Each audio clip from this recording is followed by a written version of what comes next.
গুরুদেবের লেখা বইয়ের 174 নম্বর পয়েন্ট হলো যজ্ঞ। গুরুদেব বলছেন, যজ্ঞ প্রাণশক্তির সৃষ্টি করে, আর প্রাণশক্তি চেতনাকে আর সজাগতাকে ঊর্ধ্বে তুলে ধরে। উচ্চতর সজাগতা তোমাকে সত্যের কাছে নিয়ে আসে। সব কিছুই ঘটছে এটা বোঝার জন্য তোমার উচ্চতর প্রাণশক্তির প্রয়োজন। আর এই প্রাণশক্তিকে কিভাবে বাড়ানো যায়? গুরুদেব 9টি পয়েন্টের কথা বলেছেন, যার মাধ্যমে প্রাণশক্তিকে বাড়ানো যায়। 1 নম্বর পয়েন্ট হলো উপবাস।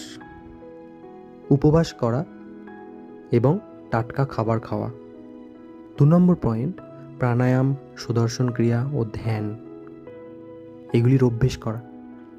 3 নম্বর পয়েন্ট মৌন বা নীরব থাকা। 4 নম্বর ঠান্ডা জলে স্নান করা।